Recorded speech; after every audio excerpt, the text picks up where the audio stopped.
Ladies and gentlemen, we're about to blast off. It's Wednesday. Holy smokes. Is this real life? Crazy. Nick Gray news.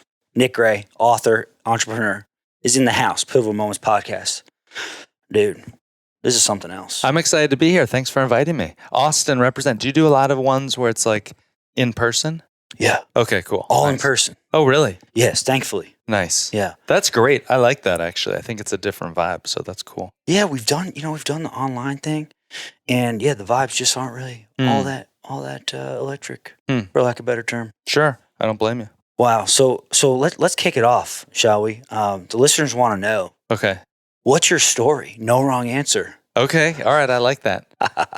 So welcome. If you're just tuning in, my name is Nick Gray, and I wrote a book called The 2-Hour Cocktail Party that is a strange book that teaches people exactly how to fill up their social calendar, make new friends, build big relationships. Real estate professionals such as yourself can use it for client events, or people new to town could use it to just host a simple housewarming party. But it's about the idea, right? There's a loneliness epidemic, hard to make new friends, things like that. Mm-hmm. Yeah, and the fun part about all of this, in my opinion, is that I actually saw Nick's Instagram. I saw the book idea, and the second I saw it, I went on Amazon and bought a copy. Thank you for doing that. Yeah, no, and it works. Like I've used the systems taught in the book several times, and the feedback from the guests are like, "Dude, that was so much fun," and people are making friends. Really? Yeah, that's cool. Yes, and the thing is, you're like, well, you know what makes Nick credible?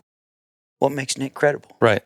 Well, when you read the book, you understand that you're the master. Well, thank you. Thanks for saying that. And tell us a little, yeah.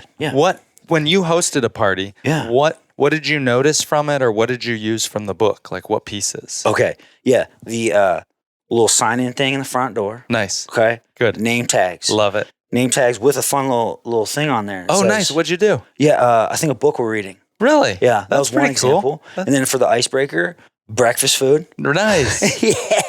So much psychology behind the icebreaker. There is a lot of psychology. So I'll give an example. He mentioned breakfast food.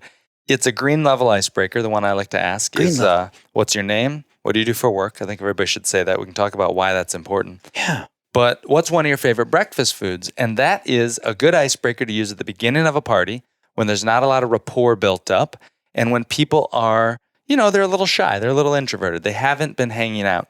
And so we use that. Why is that a good icebreaker? There's no judgment. It's quick to think about. The answer's fast. Everybody ate or didn't eat breakfast. And it shares a little bit about a piece of your personality, right?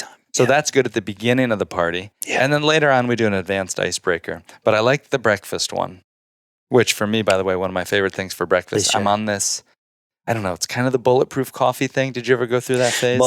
Butter coffee, right? And so I do it with ghee, and I add a little coconut oil, and then I cheat, and I put a little bit of honey in, which is probably illegal, and some cinnamon. It's not good.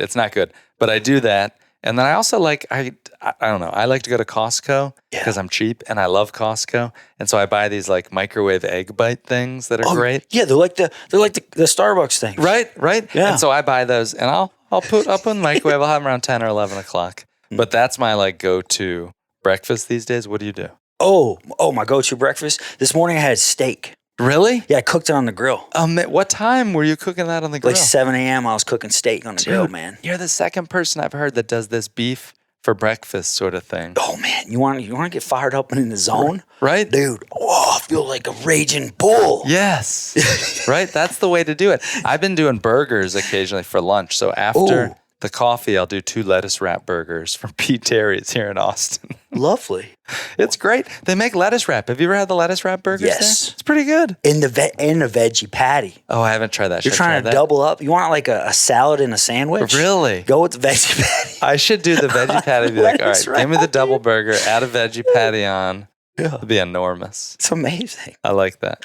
So, yeah, you, going back to the mastery of this event planning, event hosting, you have hosted, gosh, how many would you say? Hundreds, if not thousands of parties. I used to be a museum tour guide, and so I hosted hundreds of museum tours, and each one of those is like a 2-hour party because it's a 2-hour tour, 15 people that are attending this tour, and I need to get them to bond fast and quick, and I need to get them to talk in the space because museums are boring and everybody's real stuffy. Yeah. And so that's really where the foundations, where the lessons sort of came from for what I used at parties. Or maybe parties started and I brought that to the museum. But yeah, hosted hundreds of parties. Like back when I had a staff in New York City, I would host a party every week. And it was great because I just get to show up. We'd rent a venue and I'd show up and like there'd be a bartender, there'd be like my handler, there'd be somebody else. And I'd just show up, I'd do the party, all my friends would be there, and then I'd bounce. And they would clean it up. They'd help the last guest. It was amazing. It was nice. And you said New York City. Mm-hmm. Guggenheim? I lived in New York for 13 years. The Guggenheim's crazy. It's a great space. Really cool museum. It's the one museum that like architecturally, the building itself is like a museum almost. There's a cool show up there now by this American artist named Alex Katz. And in the Guggenheim, by the way, they have phone booths. I think it's the last place in the world that still has phone booths. Yeah. And so I was like, wow, this phone booth's awesome. I can go in here and just go snack and eat some food. And no, it turns out that the phone booths they've repurposed for pregnant and nursing mothers. And meanwhile, I was just in there eating a tuna sandwich. So what the heck? I guess I'm not supposed to do it. They should have put signs up. If it's supposed to be for mothers, how was I supposed to know? I don't even know where to start with that one. Meanwhile, I'm just in there filming TikToks on Instagram. I'm like, I'm in a phone booth. Well, how big's the phone booth? It's small. It's about the size of like 2 of these chairs. Oh. Yeah. Yeah, you could fit 1.5 people in there. Right? Okay. It's not too bad. It's weird, right? But I go to a museum and I notice the phone booths. I'm probably doing it wrong. Yeah. Oh.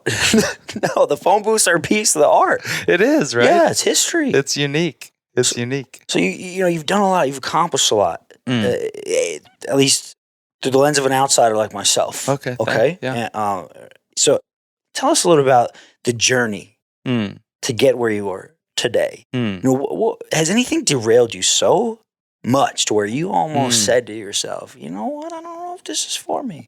I'm going to go back to doing X, Y, and Z. You know, something that's fresh on my mind, and I'll mention this because I think a lot of people deal with weird physical stuff. I had my book launch party and I jumped off the bridge at Barton Creek. You know that bridge everybody jumps off? One. You know that one? You did that? I jumped off it. I'd never done it before. I said, I'm going to do it for my book launch. Yeah. And I jumped off and I landed funny. I kind of landed my arm and I kind of messed up my shoulder. The next day I couldn't do it. It's hot on my mind because today I went to a shoulder therapist and he did all this stuff to me. Yeah. And it's one of those things that I'm self-conscious about. Like I can't put my arms up too high above my head. Serious. And I think about that's something that I have that like exists in my life, that I live with, that there's probably other people who have little things like that I never notice. I never think about what else somebody's going through. Right. And in the light of things, it doesn't matter, right? Like it's my shoulder injury. It's minor. I'm so thankful to have a body that's well. But there's probably other people that have stuff like that too, and I'm not even tuned in. Now, what are you actively doing to get past those mental barriers? Like, how are you coping with this? On that one thing, you know what was funny was that they told me to do all of these home exercise stretches things. Yeah. I just couldn't do it myself. I know that I need to do it. And does that ever happen to you where you know the answer? What? You know what you need to do. Yeah. But you just don't do it for some reason. I don't know. Maybe it's because I'm lazy or something like that. So what's the answer to the answer? I think I had, oh gosh. This is embarrassing. I'm going to say it though. I hope my shoulder guy isn't listening to this. I don't think I respected the last shoulder therapist I saw. Sure. I didn't want to take his advice. I don't know. If he's listening, I apologize. I take it back. I respect you. Just something about the training I just couldn't wrap my head around. And so the guy today, hopefully I'll get some new ideas on it. And I know that's a small thing. Oh, I messed up my shoulder. But for me, it is big because I haven't been able to hang from a pull-up bar. Yeah. It's hard to put on like a shirt in the morning. And it's one of those little things that I think I just go through life being like, oh, it's fine, whatever. Yeah. But then recently I'm like, I'm going to try to fix this actually. No, let's throw it back. All right. Please. You're let's say preteen or even in your teens, whichever have you. And all of a sudden a light bulb goes off. To where you decide you're going to do great things. Like where you're going to take the plunge and explore the unknown, which you've done. I mean, not many people can say they wrote a book. And not many people can say they've hosted hundreds, if not thousands, of cocktail parties. True. So along this timeline of yours, when did that happen and what did it look like? So in my 20s, I don't know, how old are you? 33. 33. What were your 20s like for you? Like, what were you doing? How were you spending your time? Okay, yeah, military, and then right into college, Nice. and then real estate. Cool. So military. In Contract. military, do people date at all? Did you have a dating life? A little bit. Yeah. Okay. Yeah. So, and then college, you probably did, and then with your business or whatever. Yeah, dating. Yeah. Cool. Wow, yeah. Well, for my 20s, I was working on helping my dad grow a family business in the basement of our house. No. And I joined after college. I tried to move overseas to start a business. That didn't work. I came home, tail between my legs, tried to regroup. My dad was starting this company at home, and I started to help him out. And I hired him, helped him hire some new employees and things like that. Yeah. It was called Flight Display Systems, made avionics equipment. So you know that map that shows you where the plane flies across the world? Yeah. He made that for small jets. Mm. And so, so I did marketing and I helped him hire. And what I thought would be a couple weeks or a couple months at home turned into several years, many years, working together to build a business and do a large company. But for me, a fun Sunday was to, go to Waffle House in the morning and then go to the office because I had all to myself and I could work and get kind of the week ahead. I worked crazy 80, 90 hours a week and I had zero social life. I don't think I probably went on a single date in the majority of my 20s. Didn't have a girlfriend, anything like that. And eventually, about when I was like 27, I looked around. I was like, I have no social life. Like, this is bad. And I was like, I need to do something massive to change that. And I didn't have friends or anything. So I moved to New York City where I was like, I'll be around other young people. I can meet people, be in a big city. Lots of people. So for me, that was a moment of change or inflection. And I didn't know how to meet people either. I wasn't sort of extroverted like maybe now I kind of present myself as such, but I wasn't at the time. Couldn't even talk to a stranger at a bar. First night that I talked to a girl at a bar that I didn't know and she didn't like throw a drink in my face. I remember I came home that night and I was so lit up and on fire with the idea that I could meet strangers and make new friends. And so I said, I'll make this a mission to build my own friend group. And that's kind of where I started to host parties and things like that. Okay. Let's talk to the young people of America, Please. for a second here. Let's say that they might be a little shy or timid or have challenge interacting with others or something similar to your story, right? Whatever that is. What would you say to them? What would you say to yourself even when you were that age to help get yourself out there? Yeah. To folks that are listening or thinking about that, maybe their lives right now are just fine, but they wonder, how might my life be different if I had a different group of friends, if I had new friends, those that encourage and inspire me? Yeah. What would life be like if I had a social calendar that was filled up, if people invited me to do cool stuff? What would life be like if I was introduced proactively to other interesting people in my life? How could my life be different if that was the case? And the one thing I have found is that hosting small parties, cocktail parties, even if you don't know a lot of people, but you will be seen as an organizer, as a gatherer, and everybody wants to know someone who brings people together. The secret that I found is that all that it takes is a simple cocktail party. You can do it for under $100. You may have seen it doesn't take a lot of supplies. No. Very basic food. And so I came up with this like Nick party formula, N-I-C-K. The N stands for name tags, which you know. But that formula has really helped me and a lot of other people build big relationships and make new friends. Okay. Now let's talk a little about the why behind that. Okay. What is building relationships and making new friends do for one in your perspective? These days, I read a stat that said that 19% of all men don't have a single close friend. Dude. 15% for women. Crazy, right? Yes. Isn't that wild? It's a lot of people. Yeah, it is a lot of people that don't have a single close friend because now there's this loneliness epidemic. They call it a friendship recession. People are spending more time indoors on screens, things like that, which is totally fine. I'm not here to judge or to shame the technology. But I will say that having friends and relationships in my life, I found that the biggest benefits come from a wide network of acquaintances.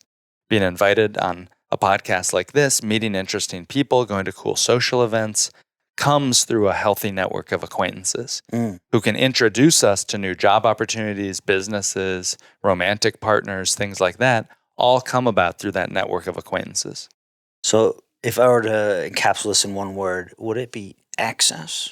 I like access. I think access is good. It's access to new people, new deals, relationships, jobs, career opportunities. Growth. Growth as well. Wow. Talk about growth for a second. What kind of things are you doing in the personal development world for yourself? Things I know I should be doing. Oh my gosh, everybody tells you to meditate. Do you meditate at all? No. Me However, neither. Yeah. Shanji Ribeiro, Okay. 7-time world jiu-jitsu champion, came on here and told me that you don't need to be sitting like this and going like this to meditate. He said that you can be driving in a car Really? or you can be walking down the street. Nice. And it's all about like a mental state to where you're just totally relaxed kind of deal. I like that. Right? That's pretty cool. Thinking about that, have you meditated lately? I think I tried to meditate. Things that I should be doing or that I am doing, self-development, personal stuff. I'd like to read more. If we're thinking it's December at the time we record this, so we can think about some New Year's resolutions, I'd probably like to read more books. I'd like to read more books and less news. I'm a news junkie. I love news. Your Instagram handle. Yes, Nick Ray News. That's me. Where'd that come from? I think that I have something called a friends newsletter, and I send it out quarterly to people that has interesting things I'm doing in my life, great books I've read, neat articles, the best business research, stuff like that. And so that Nick Ray News, sharing my friends' news, is big for me. I'm always thinking about what's news. Wow. You said big. You just, a light bulb went off here. Let's talk a little bit about the big picture. Okay? Because you're doing a lot. You've done a lot. You're doing a lot. The future is bright. I hope so. Yeah. So tell us a little bit about the big goal here of where, what you're doing for yourself and for others. So right now, my goal is to get 500 people to read my book and host a party. Similar to you, you're one of those 500. And I'm hoping to get 499 others that will read my book. Actually, I got about 126 now that have read my book and sent me their group photo. And I talk to afterwards. And I keep a list of them online. Yeah. And the goal is, anybody can write a book these days, but can you actually do something that'll change people's lives? Can you write a book that people will take action on and actually help their friends meet more friends and things like that? Yes. Right? Yeah. So that's what I'm excited about. Getting to that 500 is a personal goal that everything I do kind of leads into that. Gosh, man, I feel like you're right around the corner from doing that. I'm trying. It's hard. It's hard because you know what happens is a lot of people will read nonfiction books to the point that they've got enough information. Yeah. And very few will actually, 1, finish it, 2, take action, and 3, follow up with the author. So that's what makes it a little bit hard. Wow.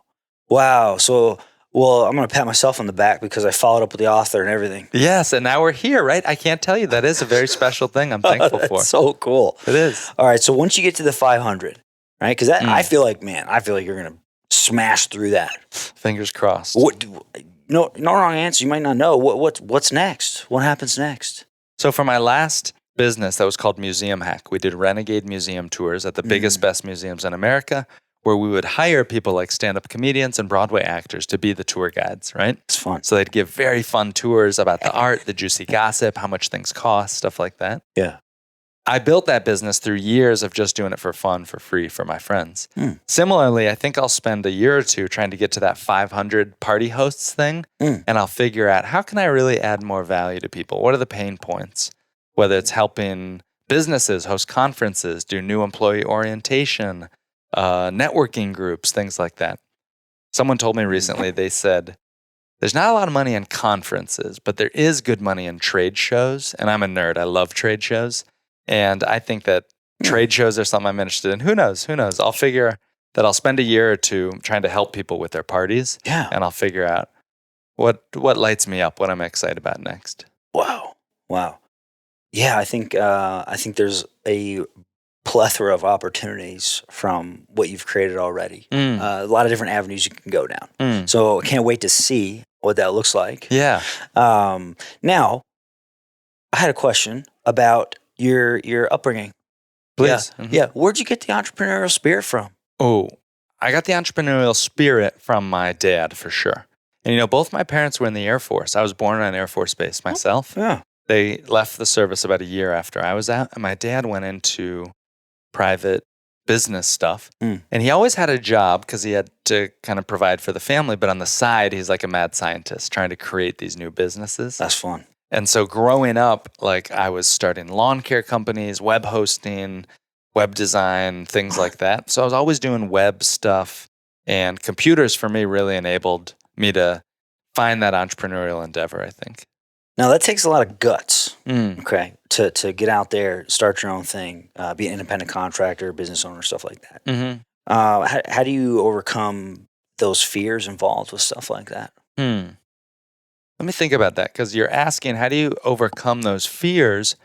And I guess we're trying to think about what's helpful to a listener to help them to sort of overcome their fears. So I'll try to think about a good example of where I had a lot of fears. And the biggest Ooh, key example, I made a TEDx talk a couple of years ago, a long time ago, 5 or 6, 7 years ago. respect. And it was on stage in front of thousands of people at George Washington University.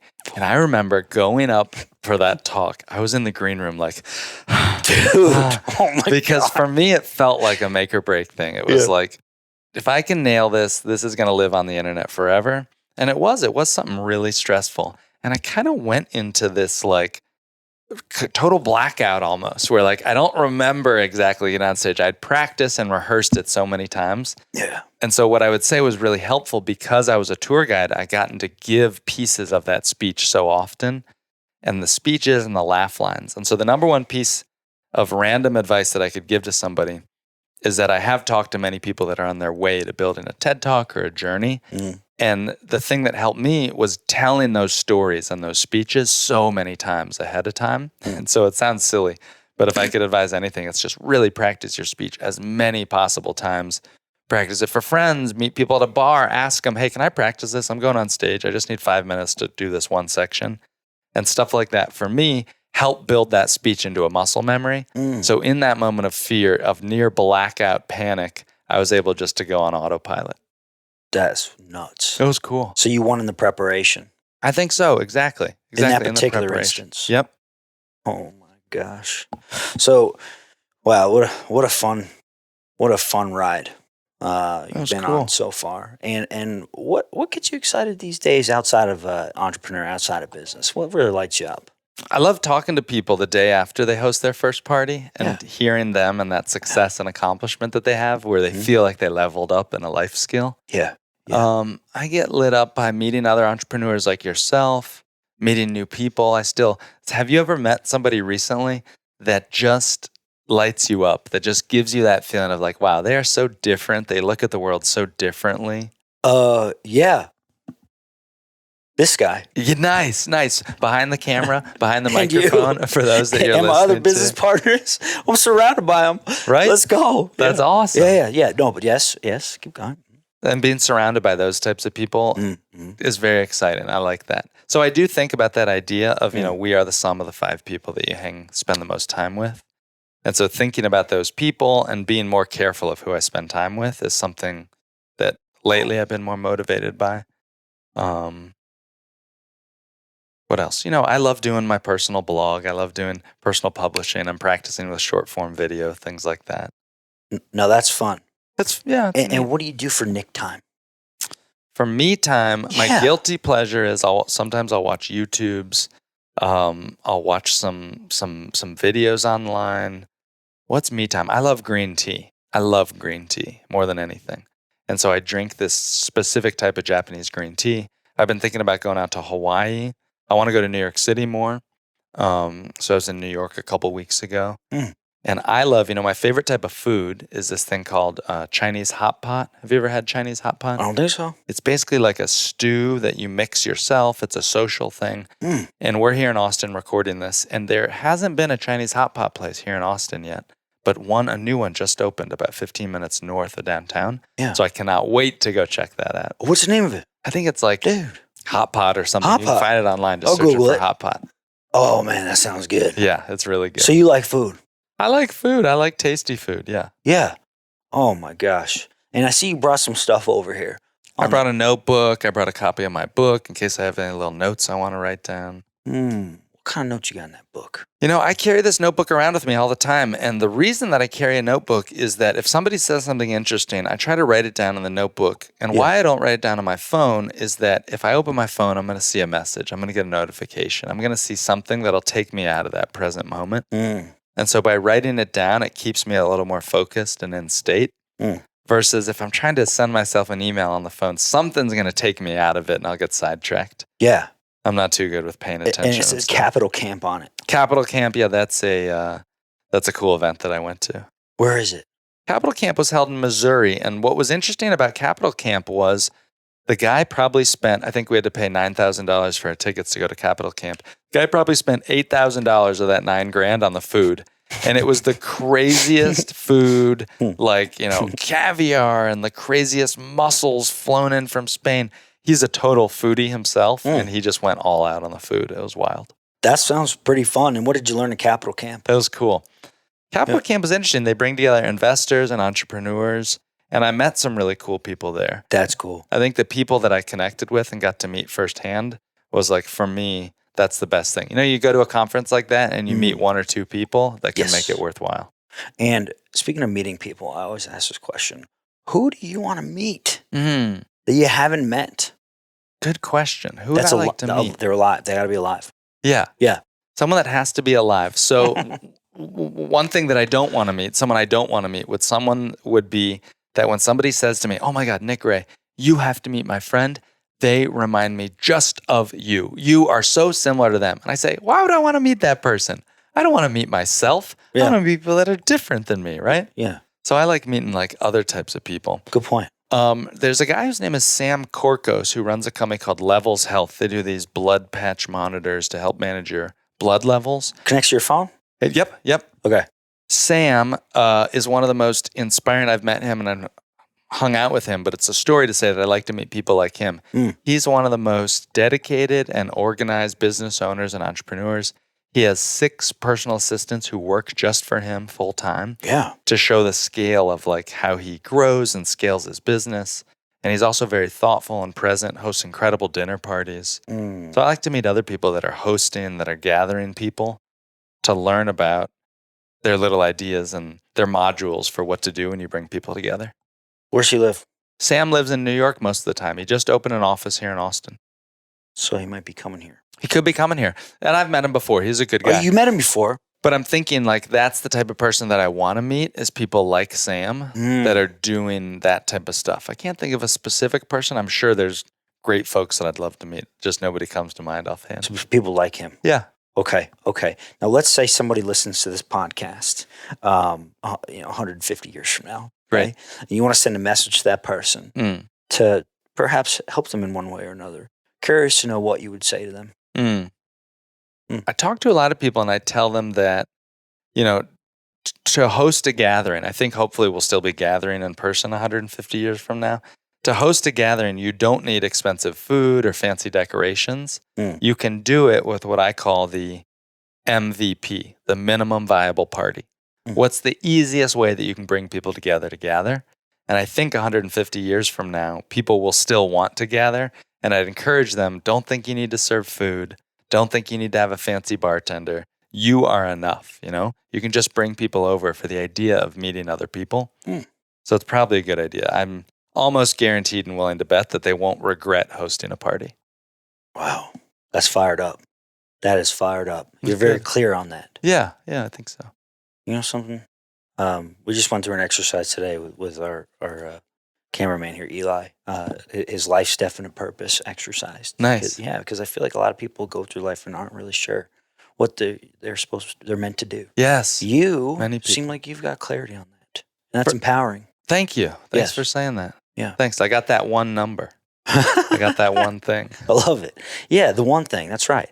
And how can people, let's say somebody wanted to meet you. What if you're on their bucket list? Because I bet your bottom dollar there is, because you are on my bucket list. And here we are today. Put it there. Thank you. Awesome. Yes. How can they reach out to you, perhaps? Great way is to buy my book. You can listen to it on Audible. I recorded the Audible, which was a wild experience in studio. It was so much fun. Definitely buy the book. Yeah, it's pretty good. Yes. And host a party. I love to meet up with other people that have hosted parties. I love to be invited to people's parties. Yeah. I love to hear about people that are planning their party and stuff like that. Oh. And I'm kind of weird because I accept almost all phone calls. If anybody calls me, I'll say, "What's up? Who is this?" Really? Yeah, it's pretty weird. How do people get your phone number? I list it all over the internet. Yeah. You're pulling my leg again. It's true. I should have put it in my book, but yeah, it's all on my website and everything. What? Yeah, crazy. Man. You should try it. I recommend people put your phone number out there. What if it says spam likely? Spam likely. I'll take it just fast. Who is this? Hang up. Yeah. All right, well, folks, you heard it here first. You heard it here first. Nick Gray. Yeah. Follow him on Instagram handle. At Nick Gray News, NEWS. Real proud of my stories. Check the stories out. Check the stories and the website for the book. Website of my book, you got to go to my personal website, www.nickgraynews.com. And then you can find my book. You can download a PDF there about a pre-party checklist if you're hosting an event soon. 11 things you got to do right now to make your party better. Mm-hmm. And the name of my book is The 2-Hour Cocktail Party, How to Build Big Relationships with Small Gatherings. Folks, I can personally vouch for this book. It helps. It will change your networking and party game. Greg Carlson, Pivotal Moments Podcast. Till next time, Austin. Cheers.